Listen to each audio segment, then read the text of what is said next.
여러분 성경 속에 아브라함을 아시죠? 아브라함 하면 어떤 사람이었다 생각이 됩니까? 100세에 독자 이삭을 얻어가지고 모리아산에 가서 바친 순종의 사람이라고 기억이 됩니다. 성경 속에는 수많은 사람들의 이름이 나옵니다. 아울러서 뭐가 나오냐면 그 사람들이 어떻게 삶을 살았는가 그 모습도 담겨 있어요. 그래서 이름을 들을 때마다 그들 각자의 신앙의 모습들이 어떠했는가 기억을 하게 되는 겁니다. 여러분과 저도 오늘까지 많은 날 동안 신앙생활을 해오면서 많은 사람들하고 인연을 맺으면서 왔어요. 지나온 사람들 중에는 좋은 기억으로 남아있는 사람들이 있을 것입니다. 반대로 나는 그렇다면 그 사람들에게 어떻게 기억되고 있을까? 오늘 본문 말씀은 바울이 3차 전도 여행을 마치면서 돌아다 보았어요. 정말 많은 사람들과 함께 주님을 위해서 희로애락을 함께 했습니다. 그런데 그 가운데서도 특별히 잊혀지지 않는 주님 안에서 좋은 사람들을 기억하면서 그들의 이름 33명을 편지를 써서 로마서에 담아 로마 교회로 보낸 것입니다. 이런 사람이 나를 도왔다. 이 사람은 생명이라는 나를 주었다. 이렇게 나를 위해서 헌신했다. 33명의 이름을 마지막 로마서 16장에 다 낱낱이 이름을 쓰면서 어떻게 나를 도왔다. 내 기억 속에 참 좋은 사람들이었다 하고 담아서 편지를 보냅니다. 그 33명 가운데에는 대부분이 24명은 로마의 성도들이었고요. 나머지 9명은 고린도 교회 성도들이나 바울을 옆에서 도왔던 동역자들이었어요.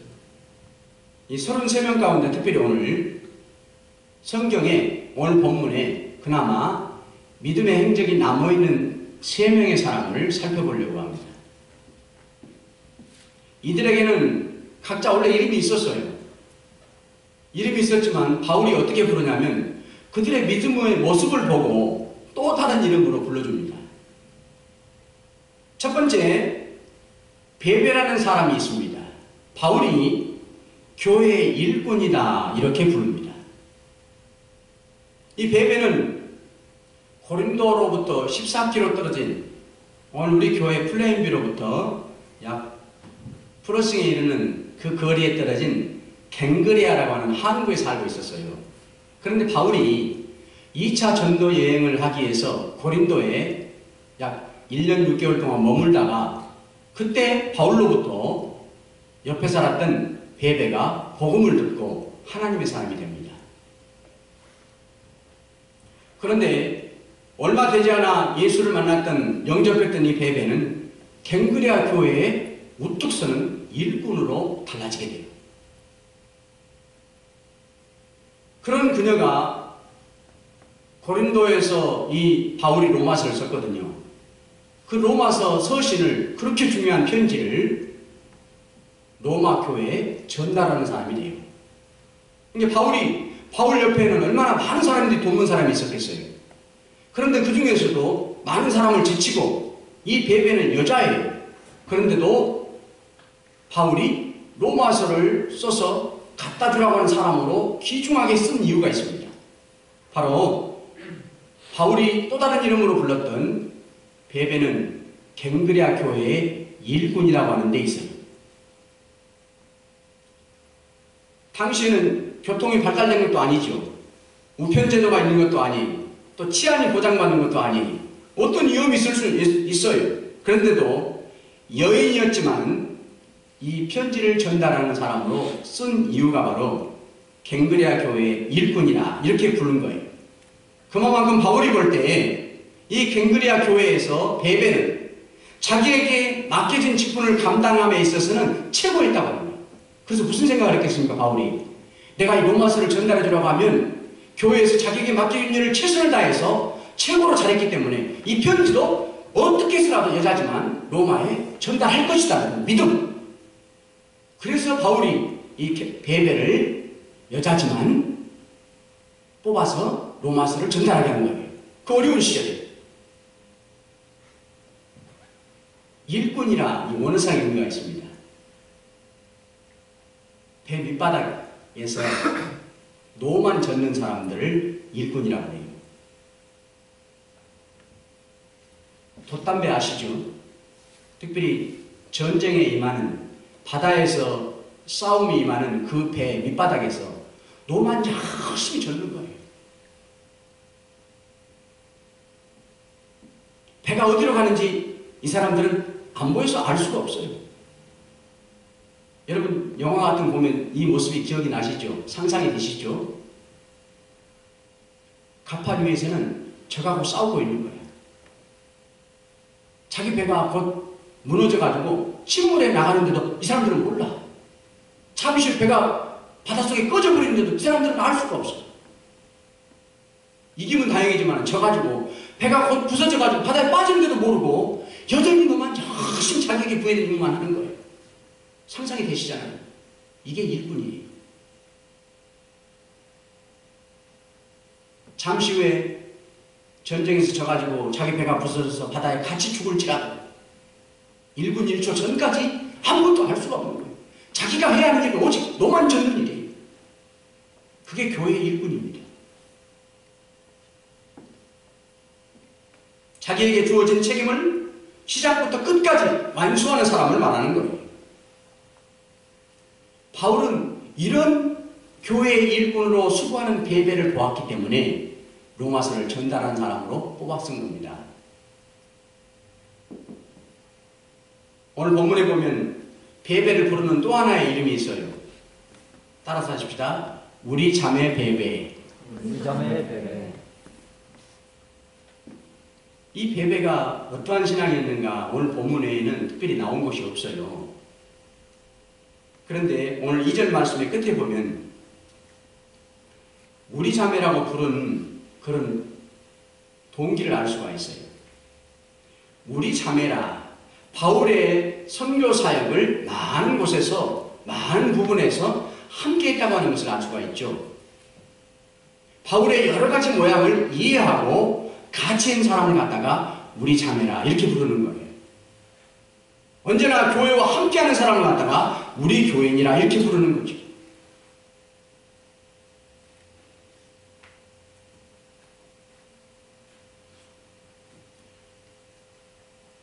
로마 교회에서는 로마서 편지를 가지고 온 베베를 알 길이 없었습니다.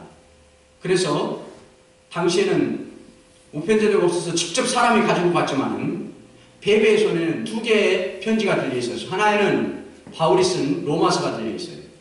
또 한 손에는 바울이 이 베베의 신원을 보증한다고 하는 추천서가 들려 있었어요. 로마 교인들은 바울을 믿고 존경했습니다. 그렇듯이 바울이 보낸 지금 베베도 똑같이 믿어주라고 하는 거예요. 저 베베는 너희들이 나를 믿고 존경하는 바울과 똑같은 사람이다. 그게 이 베베가 우리라고 하는 의미의 사람이라는 뜻이에요. 바울이 로마 교인들에게 나와 똑같은 사람입니다. 믿고 편지를 받으십시오. 우리와 같이 주를 위해서 똑같이 수고하고 똑같이 눈물을 흘리고 똑같이 헌신하는 사람입니다. 나와 늘 함께하는 우리 자매입니다. 하고 베베를 추천서를 써서 보낸 겁니다. 또 하나 이렇게 베베가 우리 자매라고 바울의 선교사에게 동참한 증거가 있는데 오늘 2절 끝에 보면 나의 보호자였습니다. 바울이 이렇게 불러요. 나의 후원자였습니다. 당시에 사회적으로 핍박을 받는 바울을 위해서 지켜주었고 경제적으로 어려운 바울을 도왔던 여인이었어요.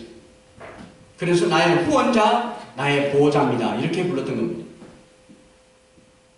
베베는 비록 여성이었지만 주님의 일함에 있어서는 당당한 사람이었어요. 그래서 오늘 바울이 로마 교회에 이런 당부를 해서 보내잖아요.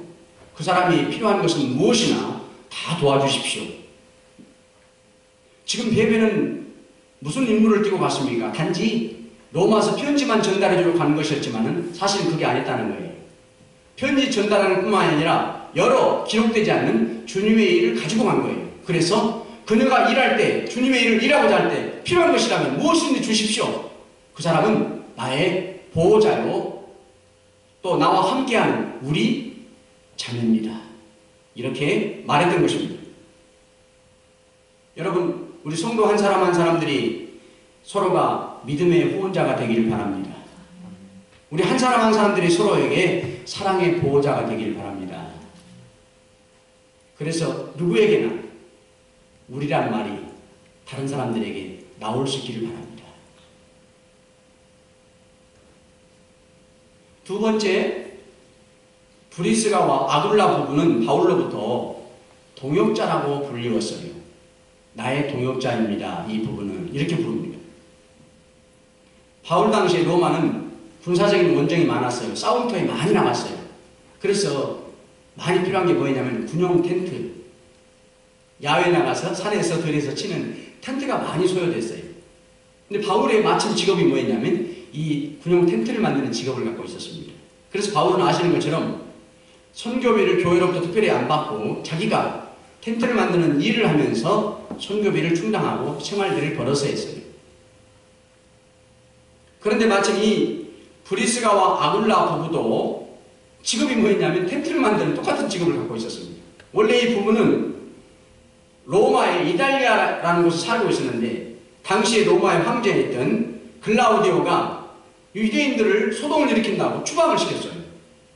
그런데 로마 이달리아에 살다가 이 부부가 간 곳이 어딨냐면 바울이 있던 고린도로 이사를 가서 살게 되는데 그곳에서 똑같은 텐트를 만드는 직업을 갖고 일하다 보니까 사업상 바울을 만나게 됩니다.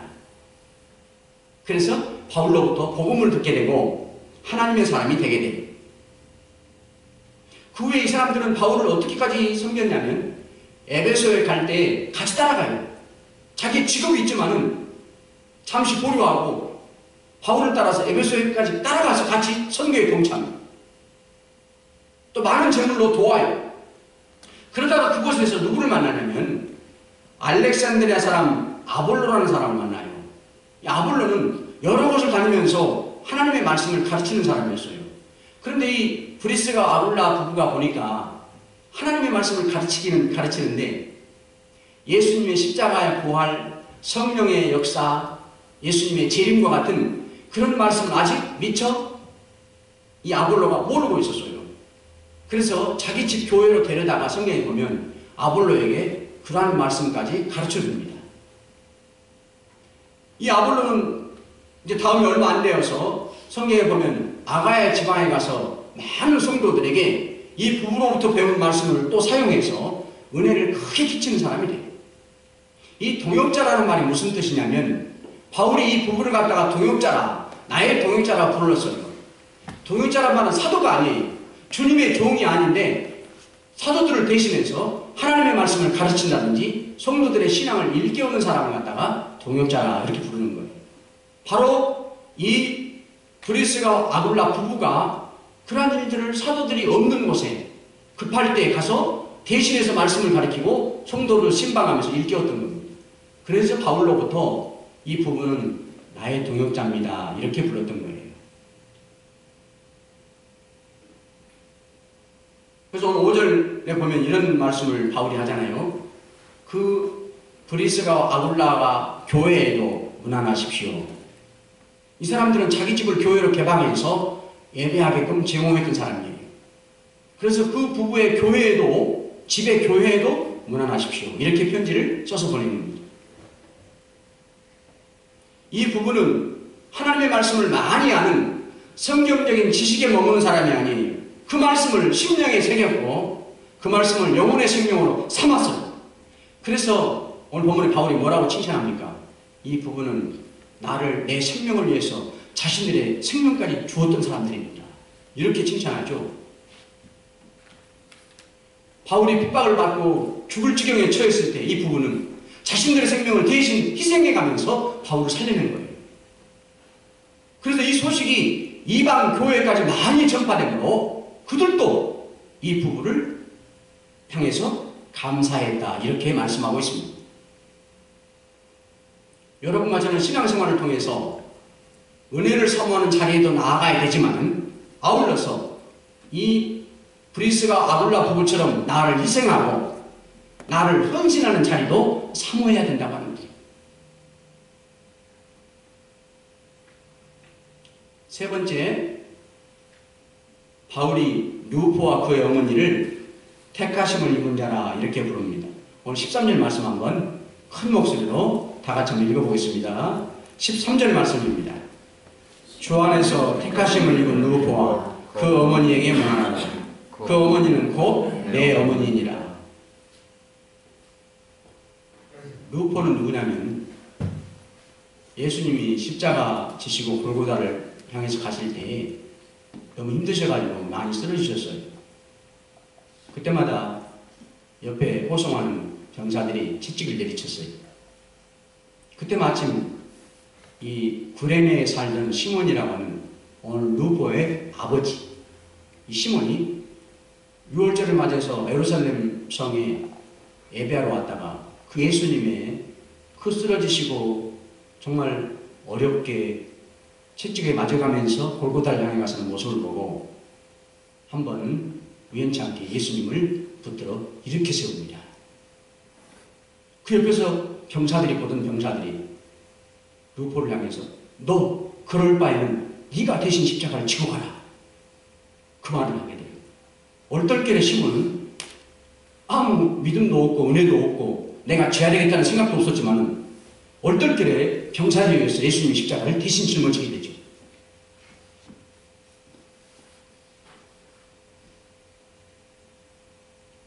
그런데 여러분, 시몬은 얼떨결에 든 십자가를, 예수님의 십자가를 대신 졌지만 나중에는 그 일로 예수님을 잘 믿게 되고 오늘 본문에 있는 것처럼 자기 아내나 아들 루포도 좋은 성도가 되게 됩니다.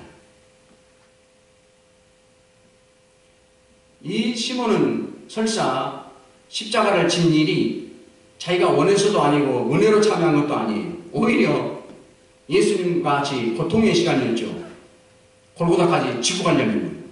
그렇지만 시몬의 일생을 바꾸는 귀중한 시간인 거예요. 그 골고다까지 억지로 지고 간 십자가가 자신의 일생을 바꿔버린 거예요. 나중에 시몬의 아내인 루포의 어머니를 갖다가 오늘 바울이 뭐라 하냐면 나의 어머니다 이렇게 부르는 것을 보면 이 시몬의 억지로 진 십자가를 통해서 그의 가정이 믿음으로 충성을 다했고 특별히 바울과 얼마나 아름다운 협력을 많이 했는가를 알 수가 있죠. 그래서 바울이 이 시몬의 아내를 갖다가 루포의 어머니를 나의 어머니라 이렇게 불렀으니까요. 얼마나 믿음으로 많이 협력했고 바울을 기도로 여러 모양으로 도왔는가를 알 수가 있는 거예요. 여기서 우리가 주목할 말씀이 있습니다. 따라서 하십시다. 큰 목소리로. 택하심을 입었다. 택하심을 입었다. 시몬이 십자가를 억지로 얼떨결에 졌는데 하나님은 뭐라 하냐면 억지로 진 십자가도 내가 너를 택했다. 너를 복을 주려고 택한 것이야.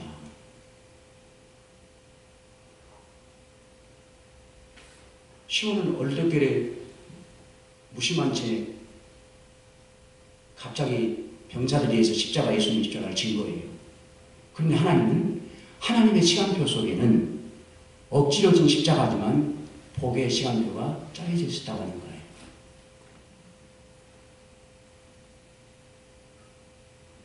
많은 사람들 가운데 아시는 것처럼 예수님의 십자가 골고다 언덕 가는 길에는 많은 사람들이 동행했고 많은 사람들이 구경꾼으로 있었지만 특별히 한 사람 시몬을 하나님이 선택했다고 하는 거예요.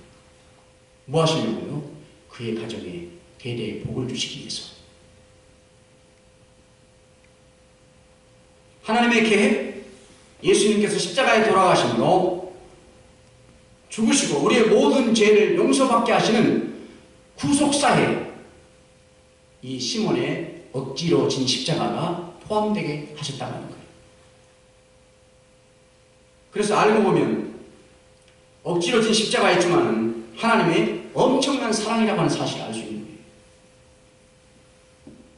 시몬에게 십자가는 고통이었지만 궁극적으로 영광이 되었던 것입니다. 시몬은 나중에 이 사실을 깨닫고 얼떨결에 십자가를 지고 갔지만 얼마나 주님께 감사했겠냔 말이에요. 내가 질 때에는 얼떨결에 지고 갈 때는 고통이었고 아픔이었지만 주님은 나를 선택해서 이런 복을 주시려고 억지로라도 지게 하셨습니다. 알고 보니까 감사한 일이군요.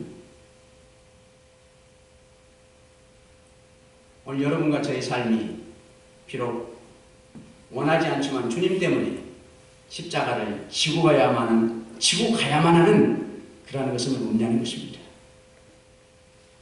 하지만 여러분, 골고다까지만 지고 가면 오히려 지금의 힘든 십자가가 감사로 바뀝니다. 주님은 그 감사를 여러분과 저에게 받으시려고 지금 나에게 십자가를 지고 가게 하시는 선택된 사람으로 불러주신 거예요.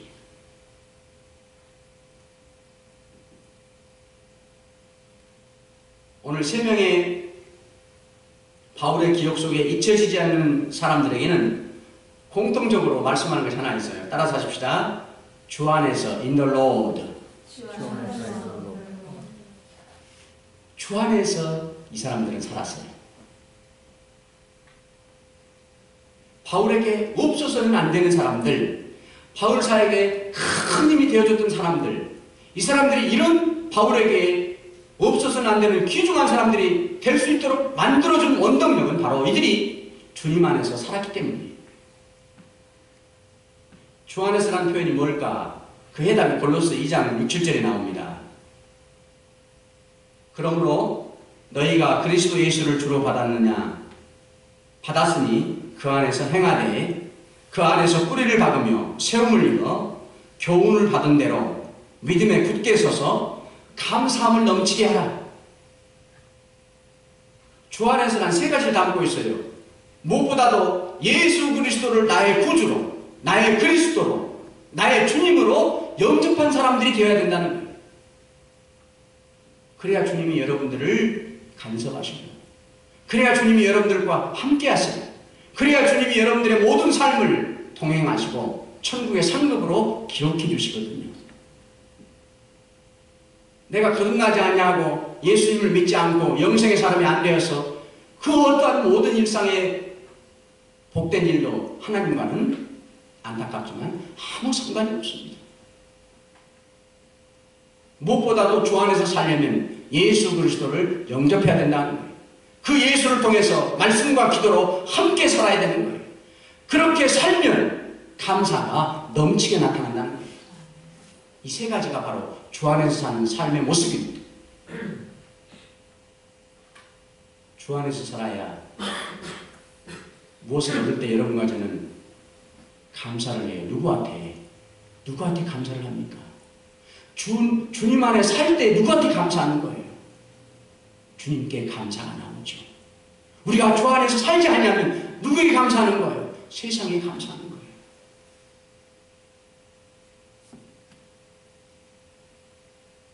말씀으로 사는 삶이 얼마나 축복되는 것인가. 여호수아가 여리고성을 무너뜨릴 때 보면 알 수 있어요. 여리고성은 무너지는데 여호수아 백성들이 6일 동안 하루에 한 바퀴씩 돌고 7일째는 7바퀴를 한 번에 돌 때 무너집니다. 이 굳게 닫힌 강한 여리고성이 무너진 결정적인 원인은 어느 하나 군사력이라든지 비밀 쓰는 작전이 아니에요. 철저하게 뭐였냐면 하나님 말씀대로 순종한 거예요. 너희들아 여리고성을 6일째 한 바퀴씩 돌고 7일째에는 한 번에 7바퀴 돌아라. 그 말씀에 순종한 것입니다. 그런데 여러분 성경에 보면요, 이 말씀보다도 한 발 앞서서 주님이 하신 말씀이 있습니다. 그 말씀이 중요해요. 성을 도르라고 말씀하시기 전에 먼저 하신 말씀이 있어요. 보라, 내가 여리고와 그 왕과 용사들을 너희 손에 주었다. 과거형입니다. 하나님의 시간표에는 이미 여리고성이 무너져 있습니다. 그 말씀을 먼저 줘요. 그리고 나서 사실은 무너지게 할 수 있도록 성을 도르라고 말씀한 거예요. 여러분과 제가 뭔만 생각이 쉽냐면 그냥 성만 돌아서 무너졌다고 생각하기 쉬워요. 근데 하나님이 이미 무너뜨려 놓고 우리에게 순종해서 행하라고 하신단 말이에요. 그러니 하나님의 말씀을 따라 사는 삶이 얼마나 복되냐는 거예요. 이미 하나님 나의 약속의 언약의 성취를 이루어놓고 나에게 그냥 순종만 하라고 하신단 말입니다. 이 순종으로 여리고 성이 무너지고 여호수아의 명성이 온 땅에 퍼지게 됩니다. 짐 그레이엄 목사님은 이런 말을 했어요. 성도들의 봉사자, 영적 생활이라는 것은 그의 기도 수준을 절대 못 뛰어넘는다. 성도가 주님을 위한 봉사나 섬김이나 또 목적이나 이만큼 봉사해야 되겠다는 목표의 양이 있는데 모두 기도를 통해서 결정이 된다.